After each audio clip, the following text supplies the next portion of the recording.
Eu gostaria de dar as boas-vindas àqueles que nos visitam, aqueles que estão aqui pela primeira, segunda vez. Gostaria de dizer que é uma alegria recebê-los, tê-los conosco.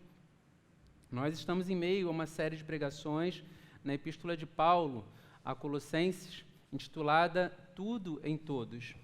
E na nossa meditação de hoje, eu gostaria de convidá-los a abrirem suas Bíblias no capítulo número 2 de Colossenses. O texto também será projetado, caso você não tenha trazido sua Bíblia, você pode acompanhar aí na projeção. Colossenses 2, versículos de 1 a 5.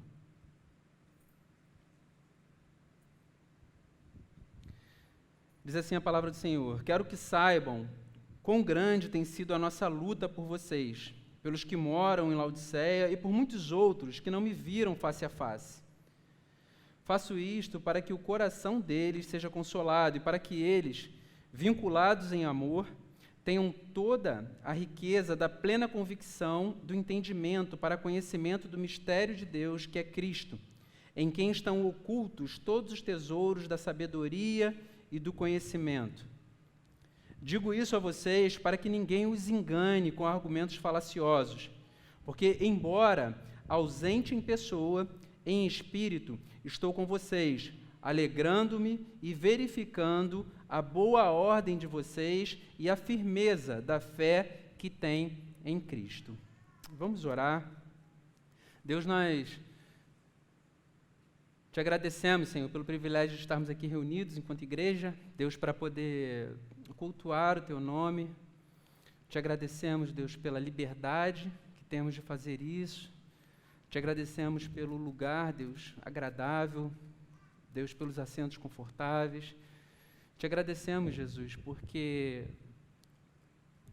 cada um de nós aqui poderia estar em vários outros lugares, principalmente num bairro como esse em que nós nos encontramos, Deus, com tantas possibilidades, Deus, de entretenimento, mas nós te louvamos, Deus, porque o Senhor mesmo pôs no nosso coração uma sede pelo Senhor. Deus, nós te louvamos por isso. E te pedimos, Deus, que nesse momento, essa sede, Deus, que o Senhor mesmo despertou em nosso coração, Deus, ela possa encontrar, Deus, o lugar certo para ser saciada, que o Teu Santo Espírito possa falar conosco através da Tua palavra. Deus, nós te pedimos que o Senhor possa trazer clareza ao texto bíblico, que o Senhor possa abrir a nossa mente e o nosso coração, e que o contato, Deus, com a Tua palavra não seja feito de forma meramente intelectual, Senhor, mas que o Teu Santo Espírito possa aplicá-la poderosamente, Deus, aos nossos corações. Deus Santo, faça assim, Deus, para a glória do Teu nome, Senhor. Amém, Jesus. Amém. Bom, meus irmãos, esse texto de Colossenses, no capítulo 2, ele inicia de uma forma muito especial, e a gente precisa atentar, para alguns detalhes desse texto. Hoje a gente está vivendo, está muito em voga, muito na moda, a coisa das séries, as séries de TV. Então, principalmente nos streams, de televisão por assinatura, nós vemos uma infinidade de séries. É meio sofisticado, é um nome meio sofisticado para novela, eu acho. A gente hoje fala série, mas alguns parecem que são verdadeiras novelas.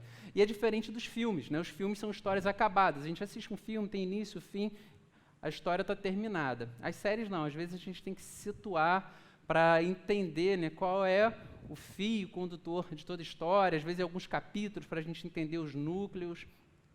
Então, quando a gente olha para essa epístola de Paulo, a gente precisa entender que, na verdade, Paulo ele não escreveu 4 capítulos.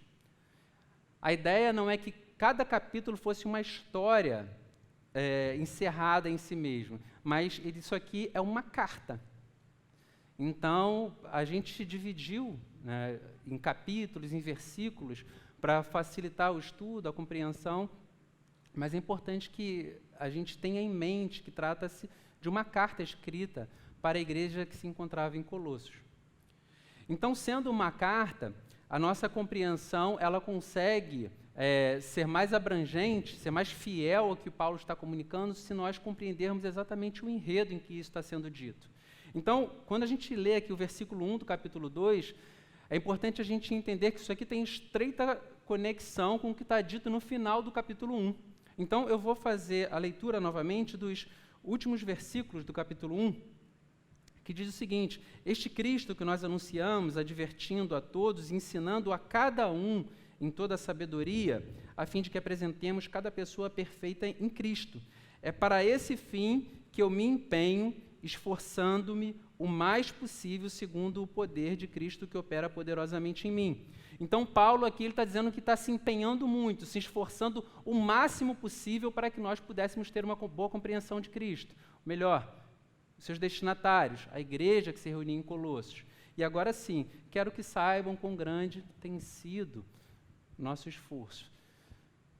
Então, o texto, quando a gente lê aqui, quero que saibam, a nossa tradução, na verdade, ela não apresenta uma palavrinha que tem o mesmo valor do pois, do porquê, no português.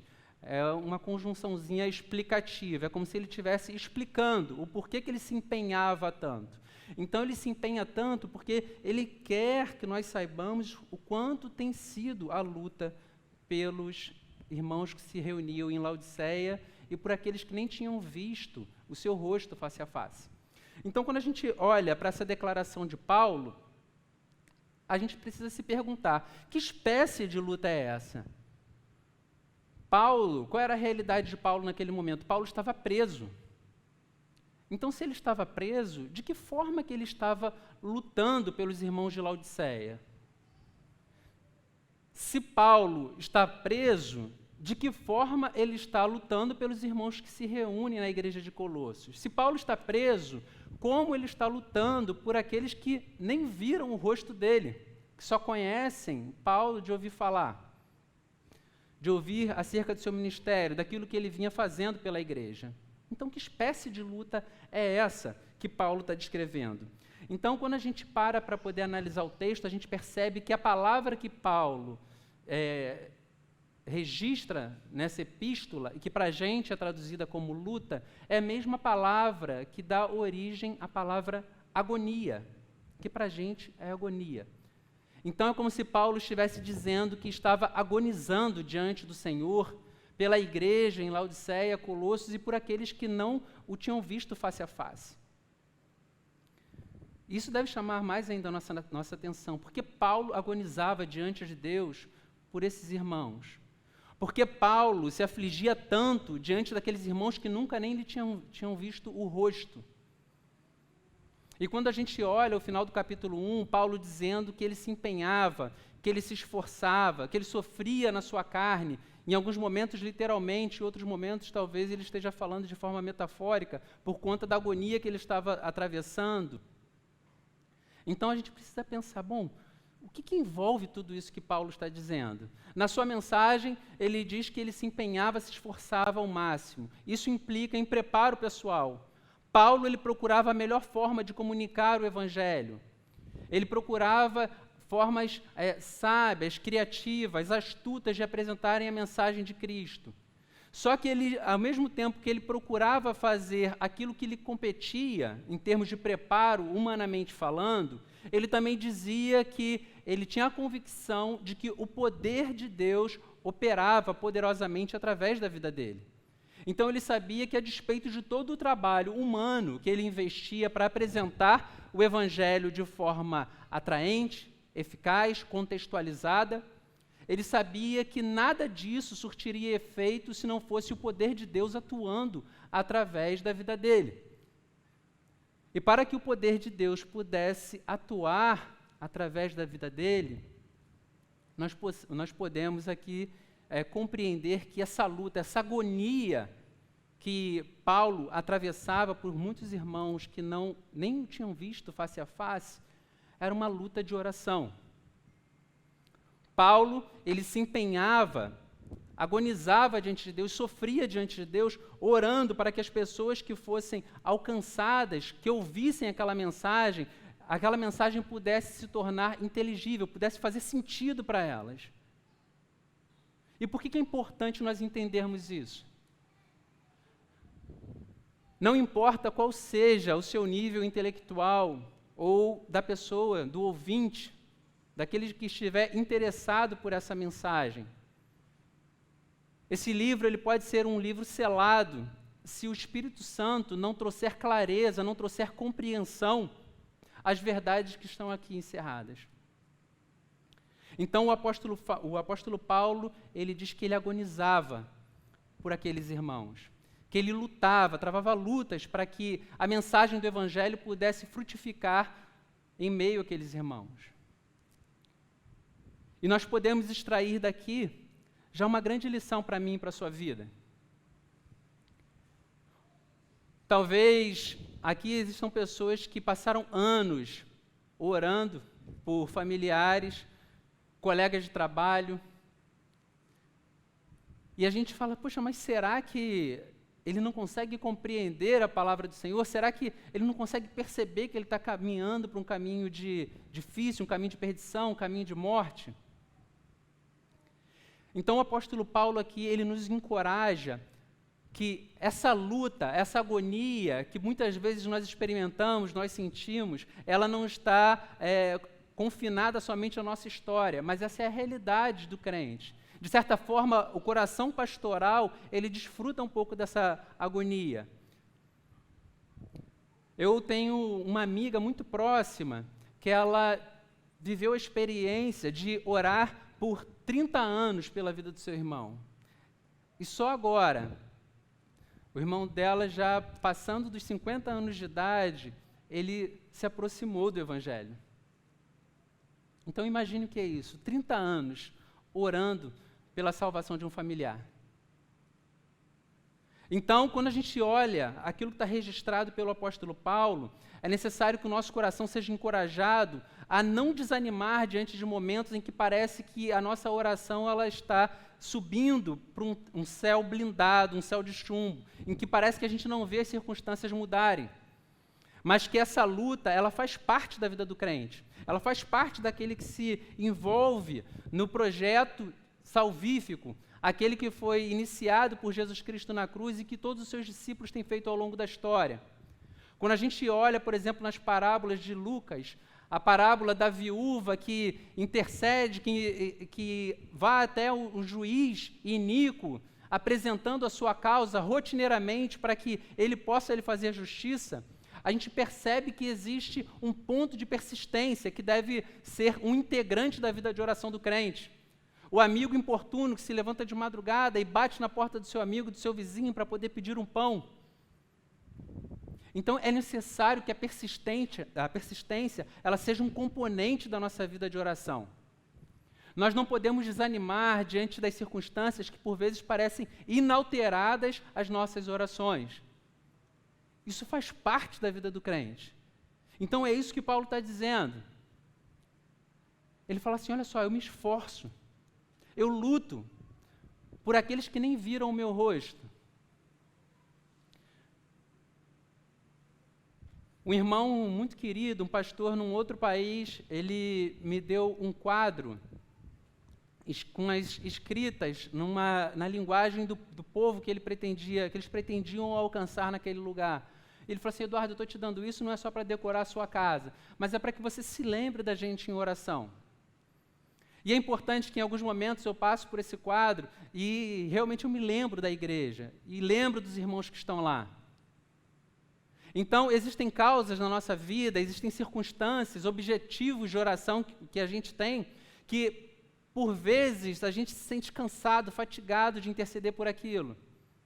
Mas é necessário que nós tenhamos mecanismos, dispositivos para poder fazer com que aquilo esteja permanentemente na nossa memória, para que a gente possa não desistir de interceder por essas causas, porque nós não estamos orando para um Deus morto, nós oramos para um Deus vivo. As nossas orações, elas não caem no vazio, mas elas estão sendo ouvidas por um Deus vivo, um Deus poderoso, um Deus que, no momento em que Ele bem entender, Ele pode fazer com que a história seja mudada, a história seja transformada. E é isso que o apóstolo Paulo está fazendo. O apóstolo Paulo, ele sabe que é necessário interceder por aqueles que serão objeto, que serão alvo da pregação do Evangelho. E ele fala isso de forma muito objetiva. Ele diz que ele ora para que o coração daquelas pessoas, o coração daqueles irmãos, aqueles que se reúnem naqueles lugares, para que o coração deles seja consolado. Ter um coração consolado. Um coração consolado, o significado da palavra, ele também é muito mais abrangente do que parece para a gente. Porque a palavra consolada, essa variação verbal, ela envolve ensino, encorajamento, advertência, admoestação, instrução. A mesma palavra que é dita aqui pelo apóstolo Paulo para que o coração consolado tem a raiz da palavra do Consolador, que Cristo disse que nos enviaria após a sua crucificação. O Espírito Santo. Então Paulo está dizendo, olha só, eu estou me empenhando, me esforçando, lutando para que o coração de vocês receba instrução, encorajamento, ensino, admoestação, para que o coração de vocês receba tudo isso. E por que é importante a gente ter um coração apto para tudo isso? Quando a gente fala sobre coração, é importante que nós entendamos que não é simplesmente aquele coração romântico, mas coração aqui é a sede de todos os nossos sentimentos, das nossas vontades, dos nossos desejos. É o mais profundo da alma. Provérbio diz que o coração, Provérbios 4, 23, de tudo que se deve guardar, guarde bem o seu coração, porque dele procedem as fontes da vida. Então, é desse lugar que o apóstolo Paulo está dizendo que ele quer que seja consolado, que seja objeto, que seja alvo de ensino, de instrução, admoestação, encorajamento. Então, ele está dizendo que se empenhe ao máximo possível para que o coração daqueles irmãos seja alcançado por tudo isso, por todo esse consolo que nós acabamos de falar. Então, quando nós pensamos na nossa própria caminhada, na nossa própria experiência de existência, e nós refletimos, né, sobre aquilo que passa no nosso coração.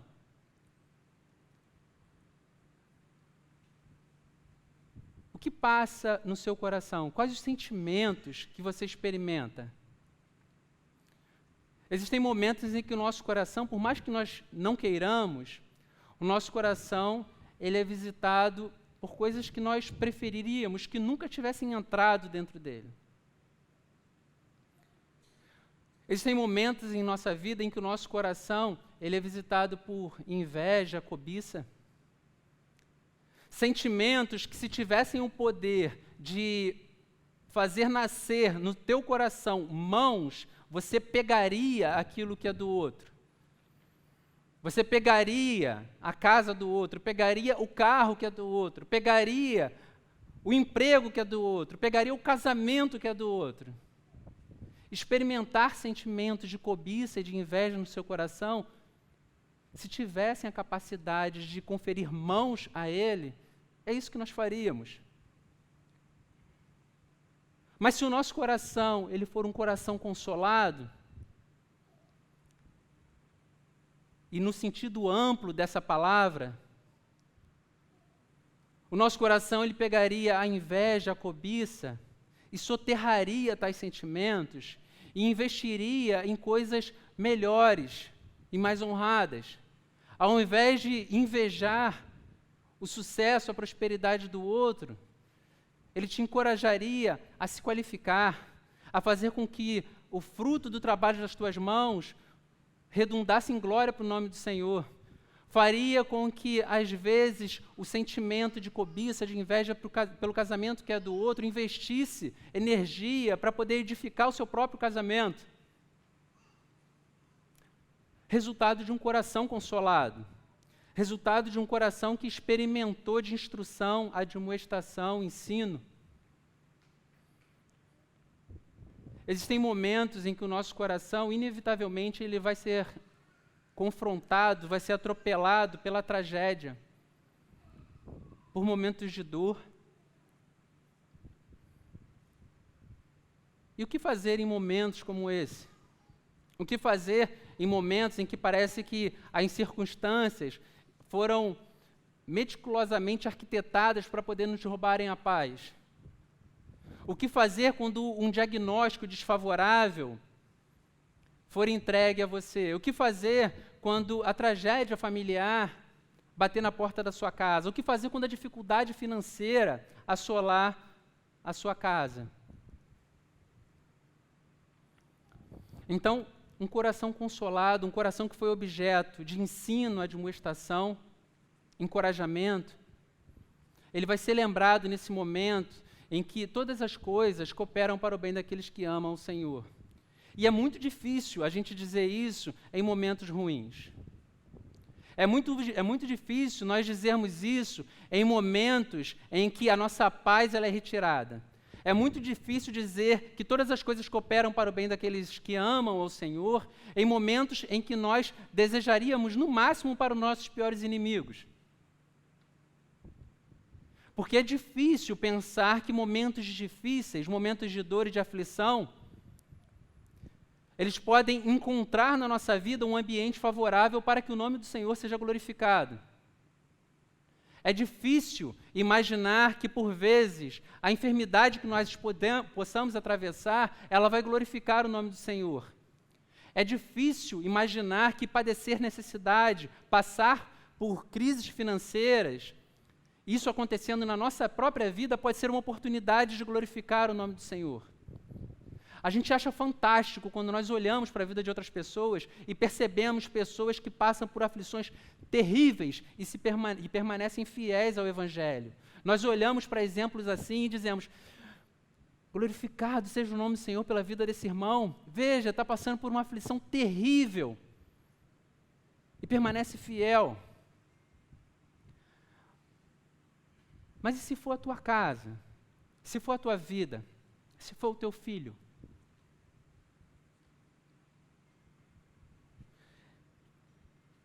Quando o apóstolo Paulo ele ora para que aqueles irmãos tivessem um coração consolado, é um coração pronto para atravessar por momentos assim e não perder de perspectiva que Deus não perdeu o controle da história.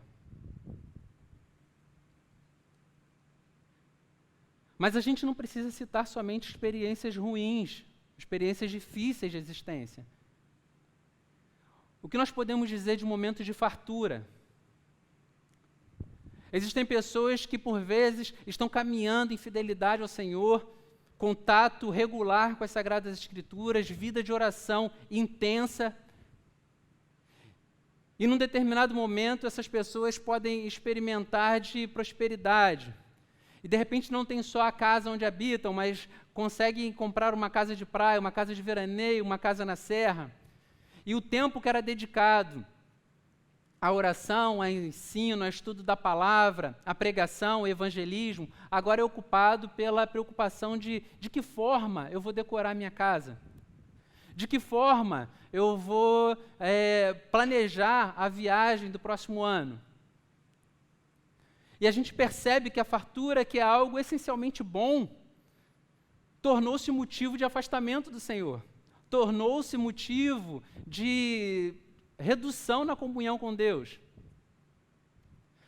Um coração que não tem o consolo que o apóstolo Paulo diz, pode se relacionar com a fartura de uma forma avarenta, e a avareza, ela nada mais é do que a idolatria do dinheiro, é transformar o dinheiro num ídolo. E o coração consolado, ele consegue atravessar por momentos que são essencialmente bons e entender que se a abastança visitou a casa desse irmão, dessa irmã, talvez seja a oportunidade dele ser mais generoso, dele cuidar de pessoas que estão passando por momentos de necessidade. Que o motivo da abundância de recursos não é para que ele simplesmente pudesse multiplicar as opções de entretenimento, mas que ele pudesse ser um instrumento útil para a expansão do Evangelho.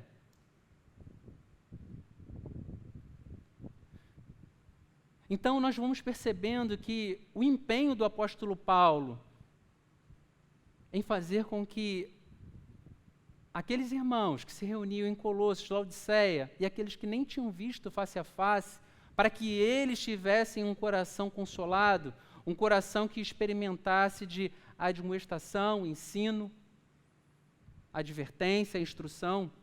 Isso tinha uma amplitude muito maior do que, por vezes, a gente pode imaginar. A gente passa os olhos nas Sagradas Escrituras e pensa, bom, um coração consolado, ok, isso é legal. Que a gente pensa num momento difícil, e às vezes eu fico meio chateado, meio tristinho, então é legal ter o Espírito Santo para consolar o meu coração. Não, é muito mais do que isso. Porque o apóstolo Paulo, quando ele diz isso, ele está falando sobre todo esse solo, o lugar mais profundo da alma, de onde procedem todos os desejos, a vontade.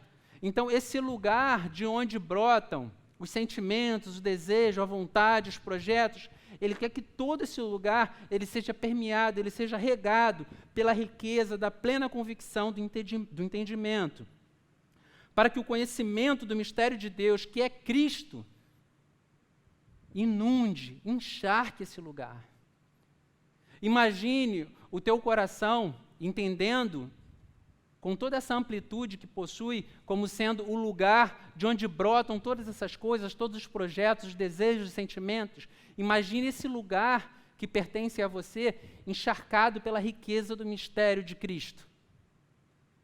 Será que todos os nossos projetos seriam os mesmos? Será que todos os nossos sonhos seriam os mesmos? Será que a quantidade de cliques que nós fazemos na internet para adquirir coisas seriam as mesmas? Será que as conversas que nós travamos com as pessoas que rodeiam o nosso cotidiano, será que seriam as mesmas?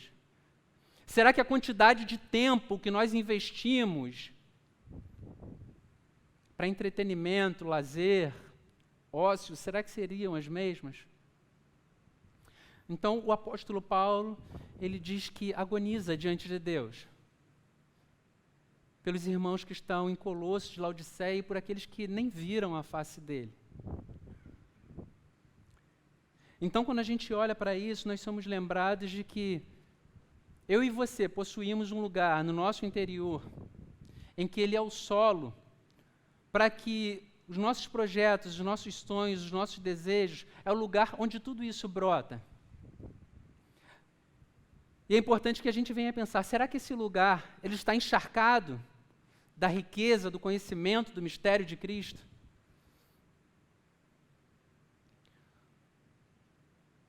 O apóstolo Paulo ele se empenha para fazer isso, porque um grande perigo residia em Colossos, na igreja de Colossos. O pior inimigo não é aquele que está declaradamente nos atacando. Contra esse, nós normalmente procuramos nos precaver, procuramos não abrir muitos espaços, procuramos não expor vulnerabilidades, não deixamos flancos de ataque. Para essas pessoas, normalmente, nós estamos precavidos. O pior inimigo é aquele para o qual nós baixamos a guarda. E o apóstolo Paulo ele está alertando a igreja de Colossos porque o perigo estava dentro da igreja. Existiam pessoas que lá estavam, que tentavam disseminar ensinos, doutrinas que nada tinham a ver com o Evangelho. Existiam pessoas se infiltrando na igreja que procuravam apresentar filosofias que, na verdade, contradiziam o Evangelho. Acréscimos que diminuíam o poder, a suficiência da obra realizada por Cristo na cruz do Calvário. Há pouco tempo, alguns dias, a minha esposa estava falando comigo sobre uma reportagem sobre algo acontecido no Texas, nos Estados Unidos. Uma criança de 2 anos pegou a arma do pai, que estava dentro do carro, efetuou um disparo e acertou o irmãozinho de 1 ano. O projétil atravessou a perna do irmão e acertou a mãe, parou do lado da mãe. Felizmente, nenhum dos dois teve nenhuma complicação por conta dos ferimentos, os dois ficaram bem. Mas imagine o susto, o pânico, o terror causado por esse momento. Uma criança de 2 anos ter acesso a uma arma de fogo e poderia ter matado, né, o irmão e a mãe. Uma arma de fogo, ela tem a sua aplicabilidade. A gente vê as autoridades públicas fazendo isso, a polícia. É útil nos dias em que nós vivemos, porque nós vivemos num mundo caído. Então, é necessário que sejam utilizadas, elas têm a sua aplicação correta, mas nas mãos de pessoas qualificadas para isso. Existem pessoas que, em alguns momentos, por ignorância, por não entenderem a gravidade, a importância, as implicações que possui, e outras pessoas, por vezes de forma dolosa, que utilizam as Sagradas Escrituras para fazer aquilo que não glorifica o nome do Senhor. Então, quando nós pensamos em pessoas que ocupam púlpitos, abrem as Sagradas Escrituras sem o menor compromisso de fazer com que a sua exposição ela tenha vínculo com a verdade das Sagradas Escrituras, ou abrem as Sagradas Escrituras para poder oferir benefício próprio, para tirar vantagem de consciências fragilizadas, pessoas que por vezes procuram igrejas, procuram lugares onde possam receber consolo, resposta para suas angústias. Então, pessoas que fazem isso de forma irresponsável é o mesmo do que nós acabamos de ouvir sobre essa reportagem. É entregar uma arma, uma navalha, um revólver na mão de um bebê. Porque o dano que pode ser causado pode trazer muito sofrimento. Por isso que Paulo fala que o coração deve ser consolado para que o coração deles possa ser protegido, guardado de argumentos falaciosos, de mentiras. Pessoas feridas por religião, por vezes, tendem a se escudar, até mesmo nas suas feridas, para nunca mais se aproximar de uma igreja, para nunca mais se aproximar do Evangelho.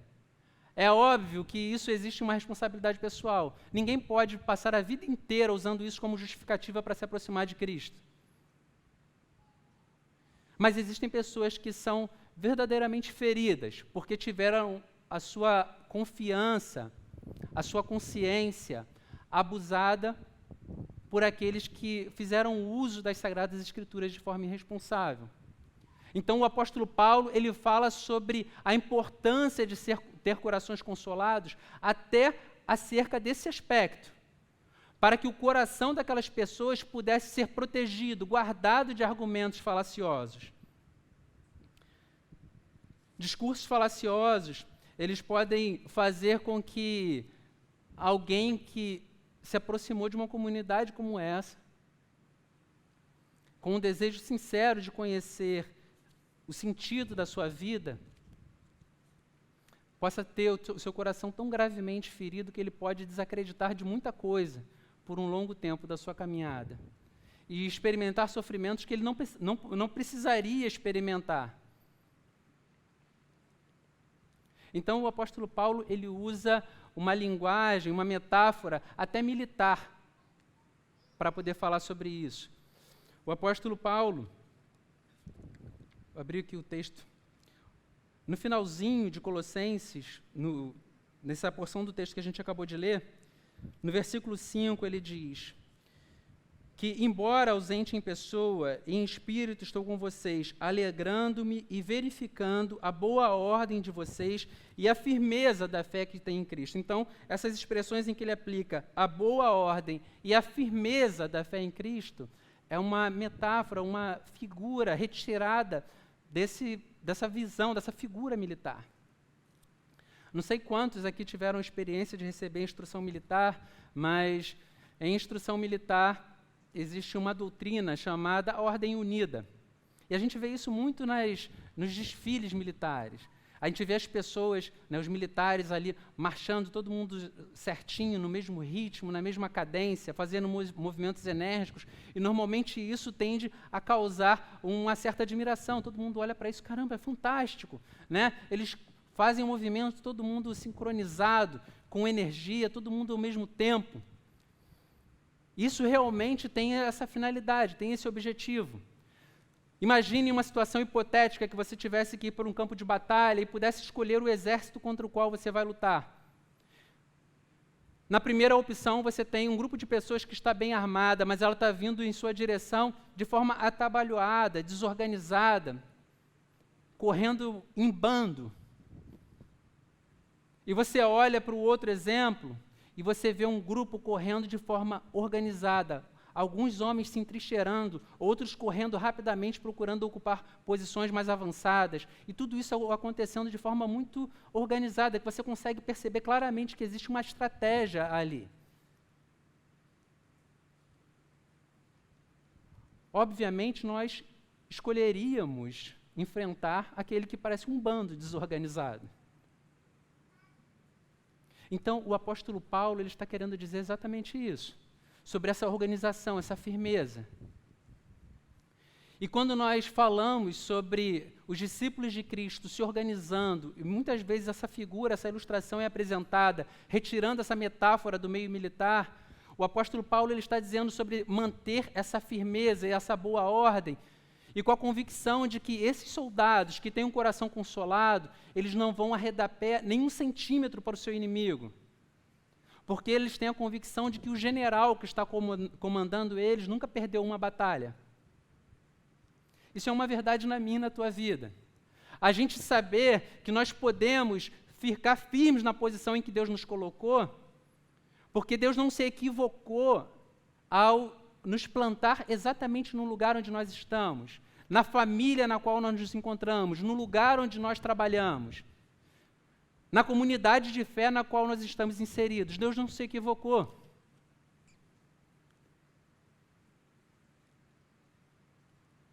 A importância de ter corações consolados. O apóstolo Paulo ele fala isso de forma muito bonita. Ele fala para que todos, vinculados em amor, e a linguagem aqui é de uma estrutura de construção de pessoas que estão tão intimamente ligadas como se fosse o alicerce de uma edificação. E ele está falando de pessoas que ele nem viu a face. Eu não sei se vocês já tiveram a oportunidade de visitar igrejas em outros lugares, em outras cidades, dentro do Brasil mesmo, ou em outros países. É interessante como, quando a gente está em lugares assim, a gente percebe o grupo de fé ali reunido, as pessoas congregadas, adorando, louvando a Deus, estudando as Sagradas Escrituras. Você tem esse sentimento de familiaridade. O apóstolo Paulo diz, porque embora ausente, eu estou unido a vocês em espírito. Então, existe esse vínculo mais poderoso que nos une a pessoas que nós nem mesmo conhecemos. Ele fala assim, olha só, todos nós estamos ligados dessa forma. Todos nós pertencemos a esse exército. Existem pessoas que nós nem conhecemos, mas que nós nos sentimos familiares a essas mesmas pessoas, porque existe um vínculo místico, porque nós estamos unidos a Cristo, mas nós também estamos unidos a outras pessoas como uma família. E quando nós entendemos isso com a profundidade apresentada pelo apóstolo Paulo, nós entendemos o quão profunda é a declaração que o apóstolo Paulo faz lá em Filipenses, no versículo 13 do capítulo 4, quando ele enumera um monte de circunstâncias desfavoráveis, e ele diz, eu posso todas as coisas naquele que me fortalece. A gente entende que não se trata de arrogância espiritual do apóstolo Paulo, mas de uma compreensão profunda do ser de Cristo e da obra da qual ele foi salvo. Posso todas as coisas naquele que me fortalece. Imaginem o que é dizer isso. Imaginem o que é a oração de Abacuque, dizendo, ainda que a figueira não floresça, que a videira não deu seu fruto, ainda assim eu me alegrarei no Senhor. Imagine você dizer, ainda que eu não tenha dinheiro para pegar o ônibus, ainda que me falte o alimento dentro da despensa, ainda assim eu me alegrarei no Senhor. Quando a gente para pensar sobre isso, na contextualização disso na nossa história, a gente percebe o quanto isso é difícil. Mas é importante que a gente lembre que isso não foi declarado de forma leviana por esses homens que estão registrados aqui nas Sagradas Escrituras. Eles disseram isso porque eles se apropriaram da verdade, da riqueza do mistério de Cristo. De forma mais recente, a gente vê Martinho Lutero, num verso de uma canção muito conhecida, que se tornou o hino da Reforma Protestante. Ele diz o seguinte: de Deus o verbo ficará, sabemos com certeza, e nada nos perturbará, com Cristo por defesa.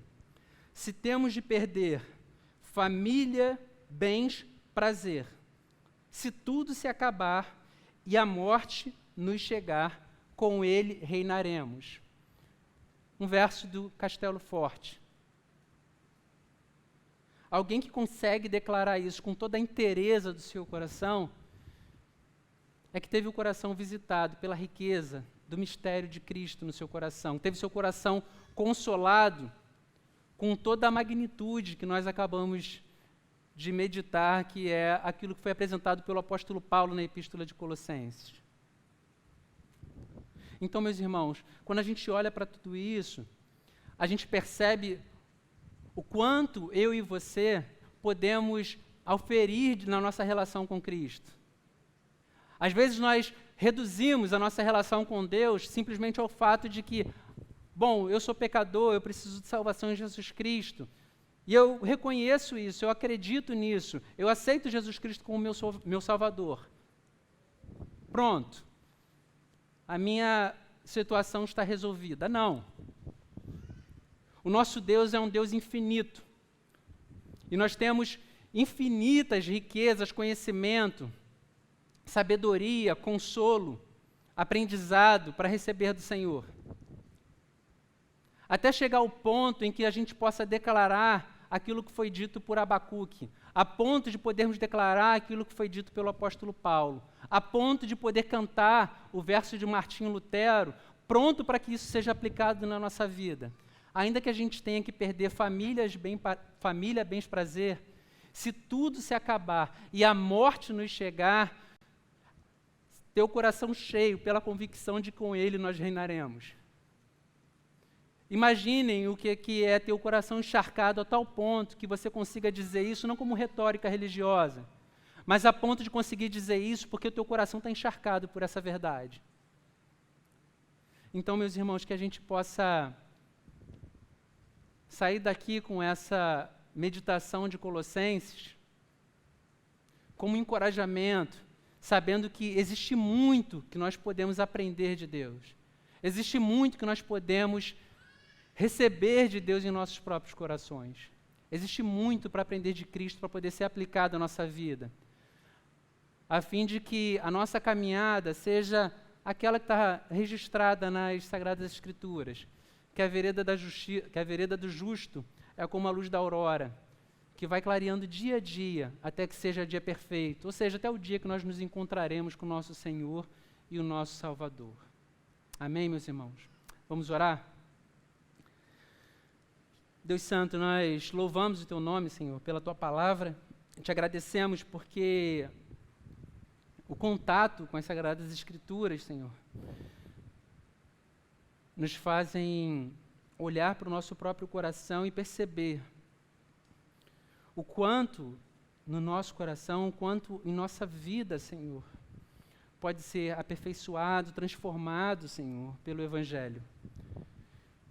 Te pedimos, Deus Santo, que essa palavra, ela nos anime, encoraje, Senhor, na caminhada cristã, porque é maravilhoso saber que o Deus a quem nós servimos, Ele é tão majestoso, é tão poderoso, é tão grande, Senhor, que tudo o que esse mundo tem a oferecer pode se empalidecer a tal ponto, Senhor, que nós podemos declarar que, ainda que tudo o que nós venhamos a conquistar nesse mundo seja retirado de nós, a nossa alegria vai permanecer porque nós temos a promessa que não morre. Ainda que tudo nos seja tirado, Senhor, a família, bens, prazer, a saúde que temos, ainda que tudo, Senhor, se vá, o mais importante já foi acrescentado à nossa história. Nós temos Jesus Cristo, nós temos o Salvador da nossa história, nós temos o arrimo da nossa esperança, nós temos aquele que nos retirou do reino das trevas e nos transportou, para o reino do Filho do seu amor. Deus, muito obrigado, Senhor, por promessa tão maravilhosa. Muito obrigado, Senhor, porque o Senhor nos deu a promessa que não morre. Deus Santo, eu te peço que essa palavra, Senhor, ela possa criar raízes profundas, Deus, no meu coração, no coração de cada um dos irmãos que aqui hoje está. Deus, em nome de Jesus nós oramos, Senhor. Amém, Deus. Amém.